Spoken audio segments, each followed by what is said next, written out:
What's up, guys? Welcome back to the Go Getter Show, brought to you by AFC Fitness in Philadelphia, powered by Sturdy Bros Productions. It's currently 7:45 a.m. on a Tuesday, but this is my favorite episode yet. I'm super excited. We got my guys, Nate, Doc, and Jake West. How we feeling this morning?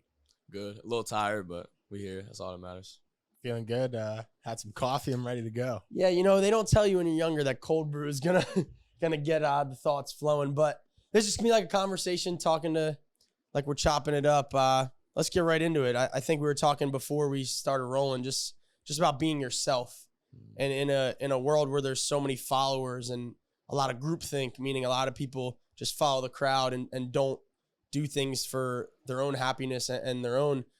You got a brand called Just Be Yourself. Right. And that speaks a lot about who you are, but I also resonate a lot with that because I try to follow the path less traveled and stuff like that. So talk about that, just being yourself, man. What does that mean? Yeah, I think it's important just to like have like your own kind of thing. 'Cause I think, like you said, a lot of people are followers nowadays, and it's important, just like kind of just like run your race and like just do your own thing. I think that's cool because you can't really change. Like you have to be yourself. So why not like embrace it? Facts. And you got your own website too, right? Just Be Yourself. You got clothing and all that stuff. Yeah, I got one on right now actually. That's one of the shirts. You know, you guys got some fire pieces. I think it's cool because you could tell it's like your own creative design too. Like you and Luke, looks like you guys design it and and set it up. So it's funny. I actually saw something on Instagram last night. It said, if you tell someone you're 30 and you didn't, or you're still, sorry, I'm trying to think of what it said. It was like, if you're 30 and you die, people say you were young. But if you are like, if you didn't make it yet, they say you're old. I forget what it was, but it was something like that. And it was like the whole premise of it was just run your own race. Yeah, run your own race. So pretty ironic that you brought that up. Yeah, I mean, they say Colonel Sanders did some KFC when he was like 70 or something. Yeah. So it's never too late to reinvent yourself. So yeah, let's get into where you think you got that mindset. I know your parents, Shannon and Matt, great parents, brother Luke. Just talk about growing up maybe in that house with those parents. I know they're always there to support you and bringing you all across the country playing games. So did they instill that mindset in you to just be yourself, or was it kind of just something that, because I know for me, like my mom helped instill that, but also naturally, like I just didn't care what people thought of me. So yeah, I think it's like a mix of both. I think definitely my parents, my mom was always like, just like letting me kind of just do my own thing. Like even if it like, I know obviously like I played sports all my life, but my mom didn't care. Like if I wanted to do something else, like she would support me either way, and my dad too. But I think just definitely growing up, my mom and dad, they definitely instilled that. But I think over the years, I started to like not really care what people thought and kind of just did what I wanted to do. And I think that's the best mindset you can have. Yeah, I think for me, growing up in like a small town, nobody really knew anything outside of what was in our town. So everyone was really judgmental. And so for a while, I definitely cared what people thought. I cared what I posted on Instagram. And, I let what people say affect me. So I think once I met Danny, I kind of stopped caring because I saw how little he cared about what people thought. And so he's really helped me open up my eyes into posting my own content and stuff like that. So talk about maybe your TikTok journey and what it was like kind of blowing up at first, and then what it was like dealing with like the hate comments and stuff after that all transpired. Yeah, I definitely didn't think it would be this much, like, having this many followers. But I just like, it just started as like a joke, just messing around with my friends, and it's funny and crazy to see how like far it's popped off. Obviously, like it came with like a lot of hate. It was hard at first, definitely, just seeing, because I wasn't used to like people just like hating in the comments all the time. But like there's nothing you can do about it because they're just like trolls on the internet, and it's like I know like how much like self-confidence I have and how much I love doing what I do, so it doesn't really affect me as much now.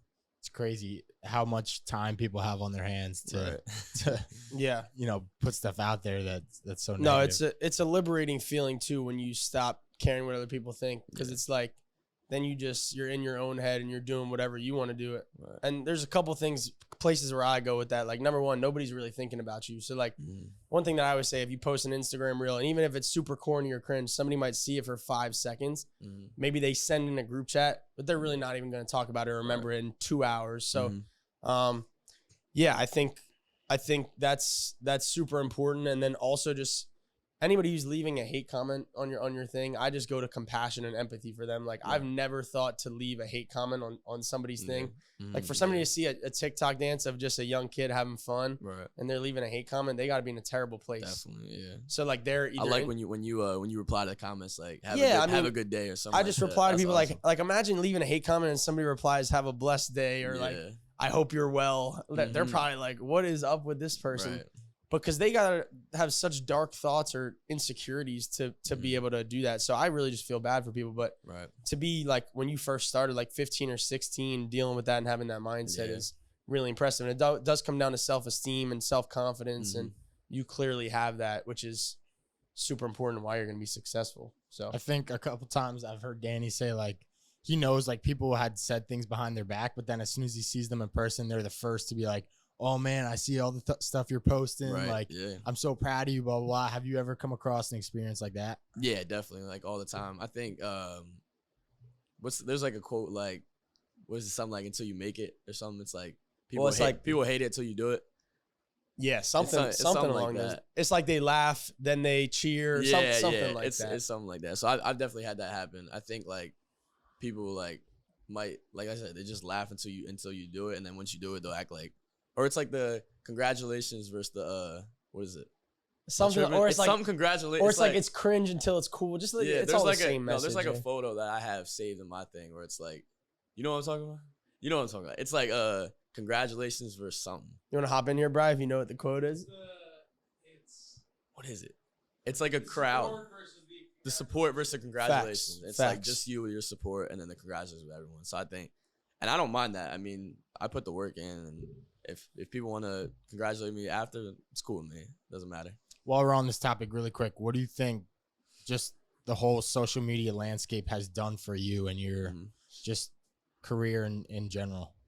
Yeah, I think, it's opened a lot of doors for me. I think, going out to places like Slam, like the Slam high school game, the Ball is Life All-American game. I mean, that's like journeys and stuff like that. I'll be blessed forever. And I think you can look at it like, oh, maybe I'm only there because I have the followers, but I look at it like if I can compete with those guys, and I mean, I'm out there at Ball's Life, like almost winning MVP with, top level talent and stuff like that. So it's just like to be able to be opening those doors with, just having fun and being myself. I think that's like a really cool thing. Yeah, and I think it's cool because the platform it's provided you, almost every like media outlet, say it's Ball is Life or Overtime, like a lot of times the thumbnail is like TikTok star or whatever, but then then you see 4 slides on a carousel of highlights of you getting buckets and dropping dimes. So it's like, I don't know, each time you see it, then you see the comments, like people really don't know that you can hoop. It's like they literally think, because I guess since COVID, like the TikTok culture of like just, they literally think you just dance. Yeah. So in a way, it almost makes you like more of an underdog. Right. And I know you feed off being an underdog. So, because for me, like I was always so small. I was 5'3" as a freshman, and being an underdog put a chip on my shoulder. So we say this all the time, like proving yourself right versus proving others wrong. So what does that edge like do for you, I guess? And obviously, do you prefer to be an underdog or like being a 3-star? Does that give you a certain edge? Yeah, to be honest, I like it even more because I think it's gonna tell like a better story once I make it. I think, telling kids that I was unranked or 3-star, and it's better to tell that story than to be like 58th in the country. I think it's cooler to be unranked and 3-star because it's gonna be a better story to tell a kid one day when I'm coming back to a camp or coming back to talk to people. Be like, look, I wasn't the highest recruit, but I worked hard. I stayed in the gym. I stayed with my values, and I made it. So, but why do you think you're only a 3-star? Imagine, like, try to put yourself in like a scout's head right now. Why are they making Jake West a 3-star? I mean, I think some of it has to do with social media. I mean, I think they don't think like, I guess they just put me into like a category where it's like, oh, he's not really a real hooper. But I also think maybe, just like seeing like my size, maybe. But I think I play big, like balls. I play bigger than my size. You're 6'3" with your shoes and tippy toes. But I think, I don't really get it. It doesn't affect me. I don't really care about it as much because I'm going to play in the Big Ten. One of the best schools, not even for basketball in the country. So the rankings don't matter to me. Talk about where your like underdog mindset came from, where you played growing up. Were you ever afraid of better competition? Because obviously you're playing in a lot of, really cool things now. Right. You mentioned Ball is Life and Slam. So talk about growing up and like, leagues or parks you played in that kind of molded you into the player you are now.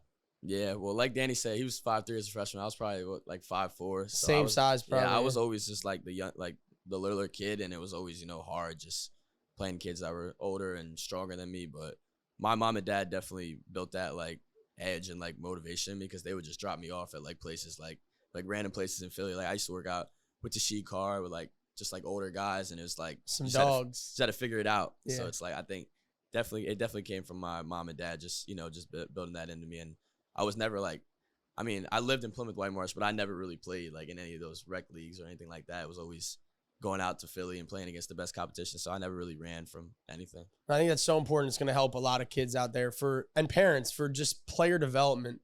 I think so many parents want their kids to be happy and feel good. So like if Shannon and Matt wanted you to feel good, they'd keep you in Plymouth White Marsh and Conshohocken and have you win every single game, because parents don't want you to get those scrapes and bumps and bruises. But from a skill development standpoint, growing up, I know you were in the gym a lot and we're doing drills. What do you think the balance of like doing drills, say with like cones and just working on your game versus just going to hoop like down in North Philly or stuff like that? Because I know once we really started to work, we did a lot of skill stuff, but we also put you in a lot of live situations. And that's my training style, really, is just putting guys in live settings and stuff like that. So where do you think the balance between the two is? What would you give maybe like a young hooper watching this or a parent watching this? How could they best develop? Because I feel like you got such a great feel for the game that you can't get just from dribbling through cones. Exactly, yeah. So where'd you get that?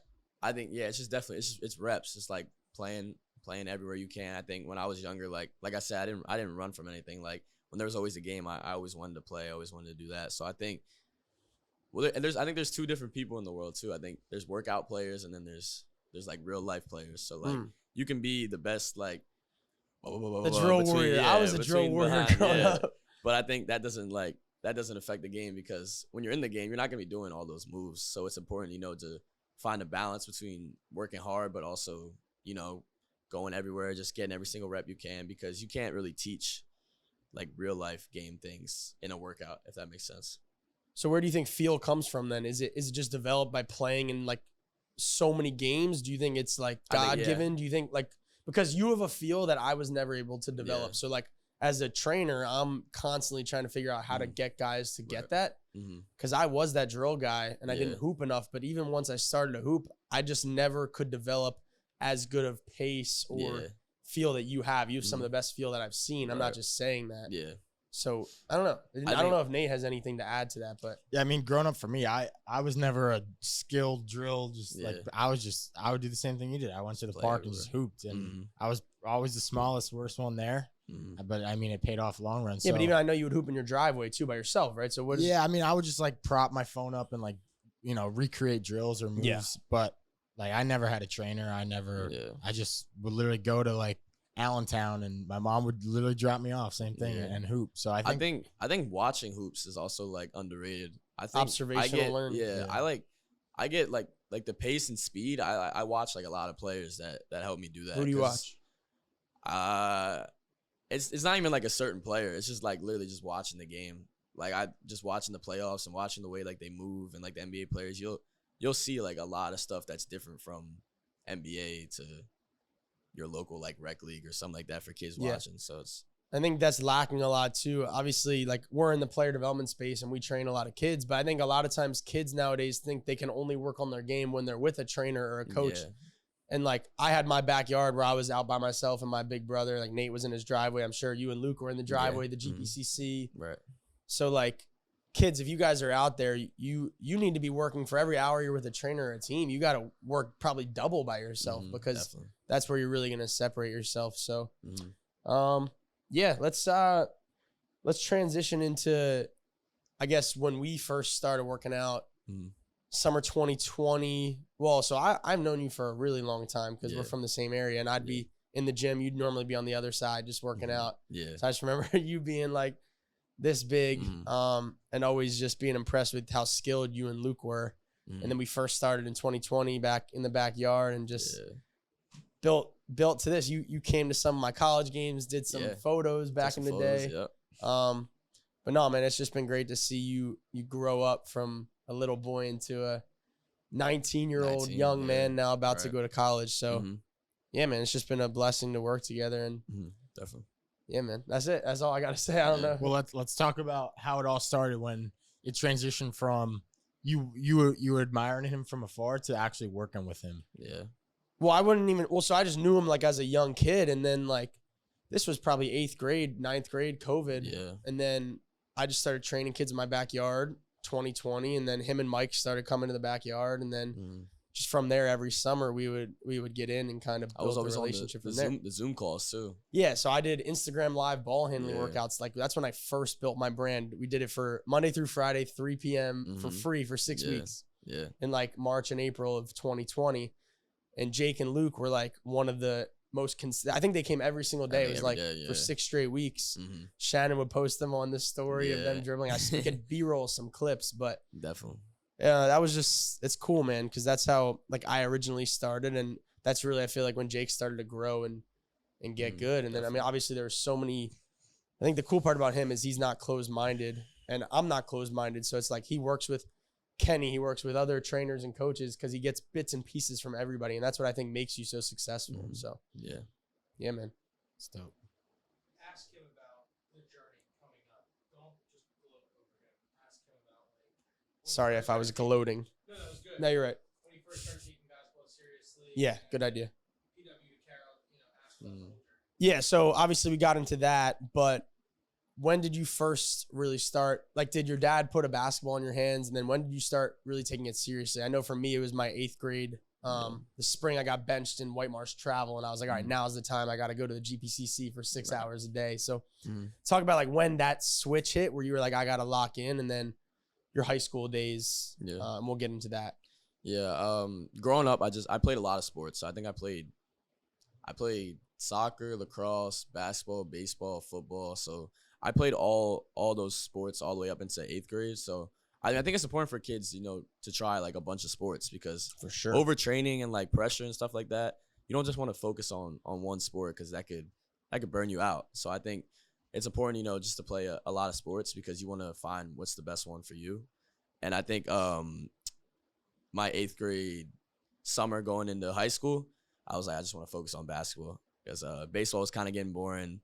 Football was too much on the body. Lacrosse, I didn't really like as much. So I think, that 8th grade summer, I was like, all right, it's time to lock in, because that 8th grade to high school is a big jump, because you go from playing kids your age to it's like, oh shoot, now this dude's 18, 19, and I'm 14 or 15. So probably some 20-year-olds now. But Yeah, I mean, I can't laugh too much. Yeah, no, but so you started at Plymouth White Marsh and then went to Carroll and Penn Charter. The current landscape now, back in my day, like, first off, I wasn't good enough to have the options to transfer, but I think a lot of kids now lack accountability. And Nate and I talk about this all the time. There's always a blame. Either the coach doesn't like me or the school is wrong. And I think there's a balance. Like for you, I think there were certain circumstances you were good enough to be able to go to any school you wanted to. So I guess the question I wrote here is like, what circumstances should you transfer versus when are you like just running from it and just trying to go to a new situation? Because we see kids all the time, they transfer and then they still don't play because the grass is not always greener. So talk about what was going through your head. We don't need to get into specifics, but your transfer, how it helped you, and then maybe about other kids, whether they should stay at their current situation or not. Yeah. I'm not the biggest fan of transfer, even though I did it twice. I think you have to like just keep working hard. Like I know there could be some things that you think like, oh, the coach doesn't mess with me, or the players aren't nice to me. But I think it's like either you're good or you're not. Like you gotta work hard. If you put the work in, a coach isn't gonna be like, yo, you're not playing because you're not. They like people that play hard and work hard. So I think my thing for transferring is kind of just like leveling up, like just getting ready for like the next steps that I had. So when I was at Carroll, no shade to Carroll at all, but it just didn't prepare me for what I wanted to become. So I knew I had to make a choice to, level up to that next step that I wanted to get to, which was the college level. So once I transferred to Penn Charter, I was playing with guys, Kai going to Minnesota, Matt going to LSU, Coach Brandon, who's a great coach, who's going to push me really well. So it's all about, I think, for kids that want to transfer, it's more about leveling up to your next step rather than, chasing I'm not playing, so I'm going somewhere else. I think you got to work hard. You got to do the things that are going to get you to the next level. And if you think that school is not pushing you to where you want to become, then I think you should transfer. Yeah, no, that's really well said. I mean, I think at Penn Charter, like you said, leveling up, you see that staff, like Coach Brandon, you got Riles there helping you with skill development. I think obviously coming from the PCL is a great league, but now in the Interact, there's a lot of guys who are older, right? And that's definitely going to prepare you for the next level. So I think Nate and I we talk about this all the time. It's like, if you're good enough, because think about what's the job of a coach? To win games, right? Yeah. So to think that a coach, there's maybe 1 out of every 1,000 scenarios, but to think that a coach just doesn't like you and that's why you're not playing, you really got to look yourself in the mirror. Because if you're good enough and you're going to help the team win games, you're going to play. Exactly. And like for all the parents out there, I think this is really, really important. And I give credit to my mom for this. I know Nate does the same. Like, you should not be going to the coach, talking to the coach about playing time. Like, you got to let your kid fight his own battles. And I think Shannon did a really good job at this too. It's like they need to go through that adversity themselves and they need to deal with that, because at the end of the day, once they hit the real world, there's going to be a lot more problems than not getting playing time in basketball. So if you're a mom or dad out there, it's okay if your kid is struggling. You need to let them go through that and they'll be okay. Definitely. My senior year of college, I think I was one of those 1 in 1,000, honestly.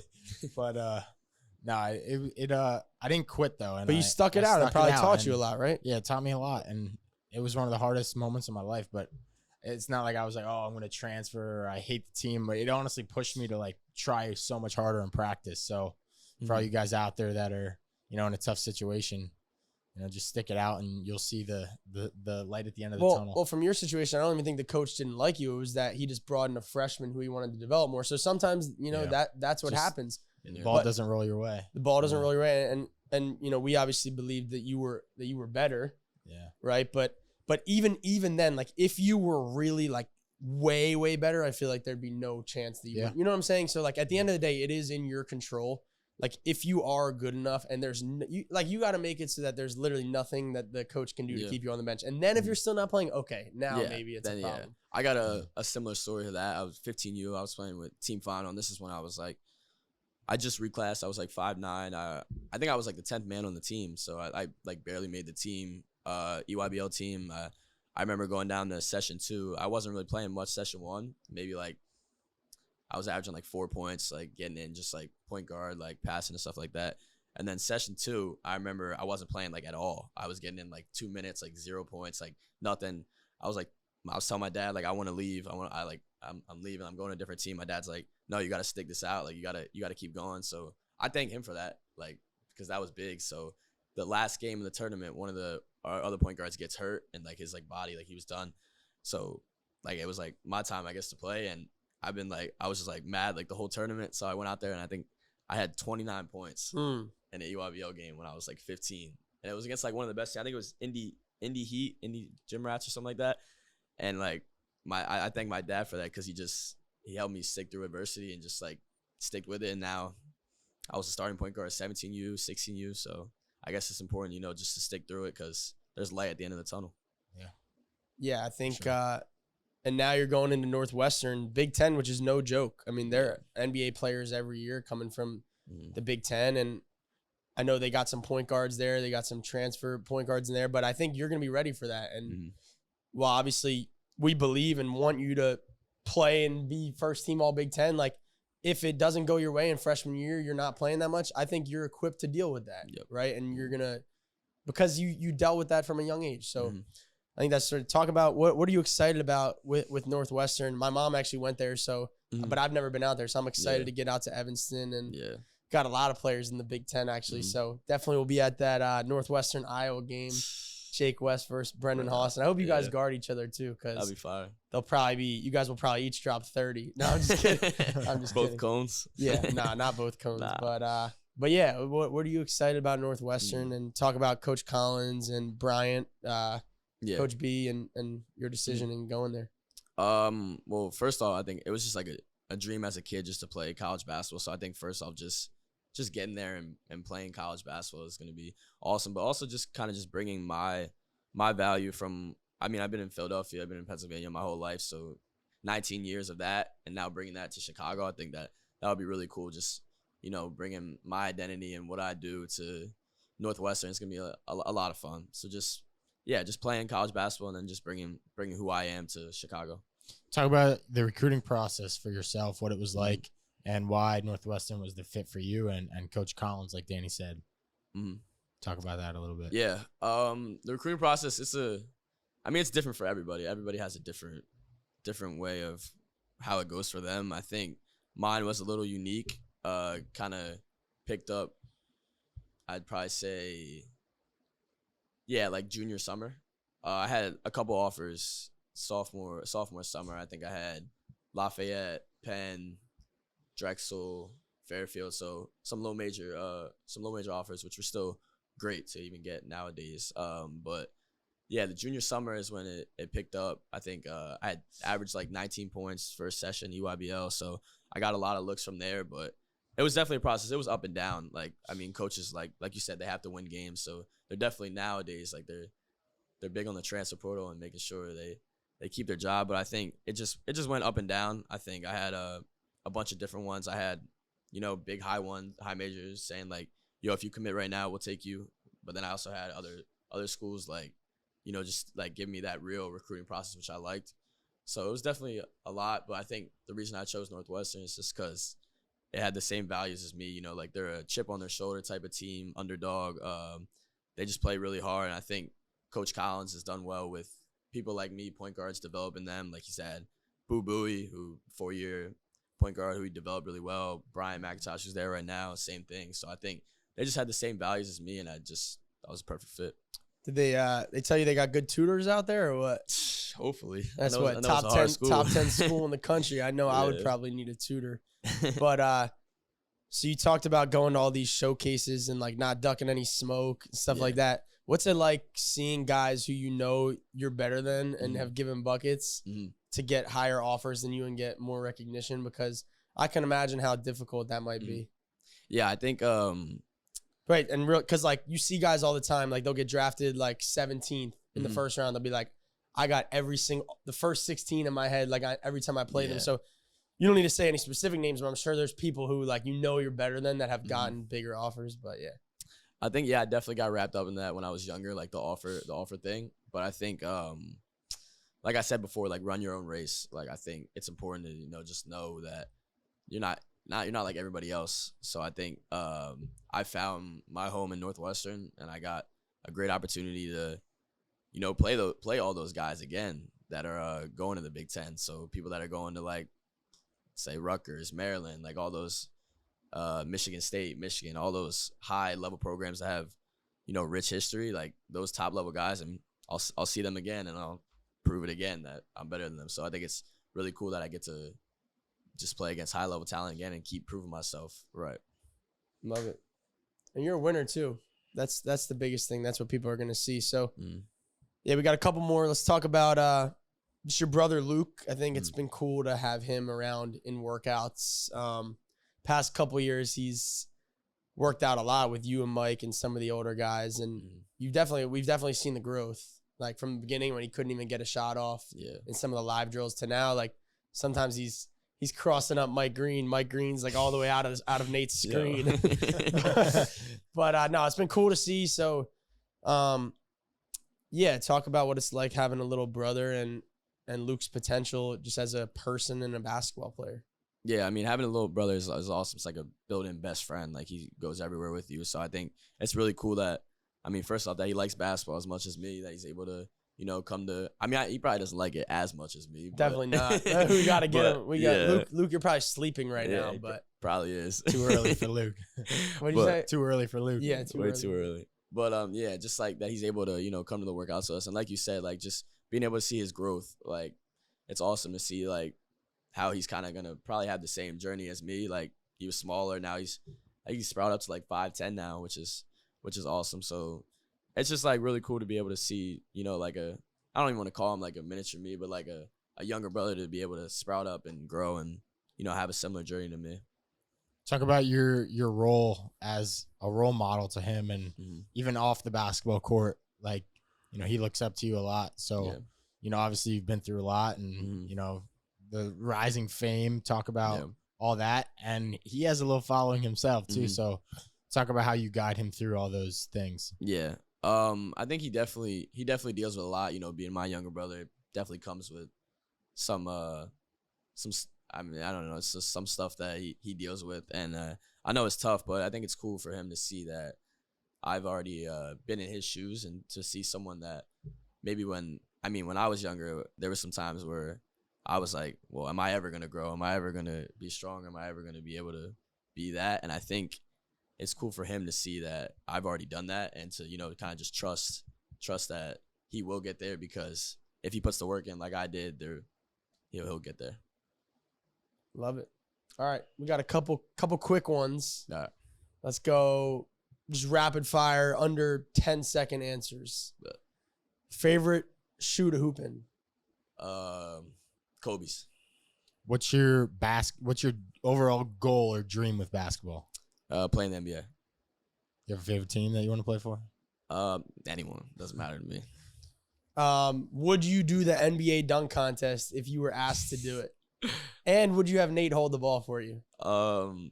If I was asked to do it, yeah. And then I would have Nate, yeah. Would you rather win the dunk contest or the 3-point contest? Dunk contest is better, yeah. I guess more people will remember that. That'd be cool. Mm. But Nate would be a 4-time dunk champ. Or 3-time, because he's been in it twice. But most famous person in contacts. Most famous? That's a good question. I don't. Uzi, you got Uzi's number or no? I did, not no more. How you lose somebody's number? He got a new number, yeah. You don't gotta answer if you top secret. Know. You got Bron? I should have looked that up before we did this. Do I have Bronny?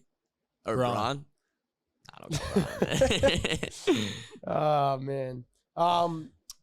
Favorite NBA player of all time? Steph Curry. I Me think too. just like the way he changed the game, like everybody, like I think he's definitely like in that top 3 conversation, greatest of all time. Yeah. Just the way he influenced the game. Other than JBY, favorite clothing brand? Chrome Hearts. Question. I like it. NBA player comp. Halliburton. Tyrese Halliburton. What the hell? What the hell? What I got a fun one. What's your favorite hair phase you've been through? Buzz, what you're at now, or grown out? That's a good question. Definitely not. I'll rank them 3, 2, 1. Probably 3, like the worst is the long hair. Now that I'm looking back at it, I didn't like it at all. And then probably Buzz 2, and I like this right now. The Buzz is clean though. You don't have to do anything. You just wake up. Yes. Go straight That's to work. calm for sure. Yeah. Before we got our last question. Normally, like the go-getter show, that's our mantra, like just getting up, getting after it, being a go-getter. So we talked a lot about it, but just in like 30 seconds, I guess, talk about where you got that mindset from, whether you think it's been ingrained in you, or, you know, if your parents instilled in you, your environment growing up. It seems like it was a lot of environment, but I think you also just got it in you. So yeah, definitely. I think I have it in me, like you said, but also just like having good mentors like you, Nate, Kenny Reg, Rashid, Showtime Sheed, just like a bunch of those guys that were able to instill those values. That it's like I think it's like either your food or your dog food. So like you got to get up, go get it, or you can be lazy. So I think the big thing is just, like I said, you can either be lazy, let it blow by you, or you can go up and get it. So I think it's a really cool show to be called Go Getters, and I think I am a go getter, so it's cool to be on here. You definitely are. Appreciate you coming on. Talk about last thing, just your passes deal and what you got going on, where the people can find you, and I got this app called Passes reached out to me about like 2 months ago, I think. So it's been in the works for a while, but just kind of just giving some of my fans, you know, some stuff on how I became like who I am. So like kind of just some more deep dive into stuff, like not just seeing the stuff I post on Instagram or Snapchat, or just more things, like more tips, more tricks, and just stuff to be able to know more about me. So so if y'all want to get to know Jake more, a little behind the scenes make stuff. sure you check out that passes, and maybe we'll cook up a a Jake West DCB program coming soon. Coming soon. But we'll see. So yeah, man. I think right now though, buy the Handle Hustle. yes, sir. 50% off Hey, right say now. that again one more time. Yo, buy the Handle Hustle, 50% off. Look at a discount. Look at this one. Yo, 50% off Handle Hustle. Go cop. That'll get you right. 10 minutes a day, 10 days. I think a lot of you guys need to improve your handle, It's but got my handle going crazy right now. confidence is up. Confidence is Bag up. is deeper. Bag is deeper. I love it. Everything. But no, that was a great episode. We're about to go get a workout in. But yeah, I hope you guys enjoyed, got to learn a little bit more about Jake. Obviously way more than just a hooper and a dancer and a TikToker. He's Right. just a great young man, and I think he inspires a lot of people, and just you could see his light that he's shedding on the world. Just a kind person, and gonna be successful no matter what, whether it's basketball or whatever he does. Thank you. Appreciate it. Thank you you guys for coming having on. me. Appreciate it. Man. So yeah, make sure you guys subscribe, hit that bell for the post notifications, comment below your favorite part, comment below your favorite hairstyle of Jake, and make sure you like, comment, all that above. Peace. Peace. Peace.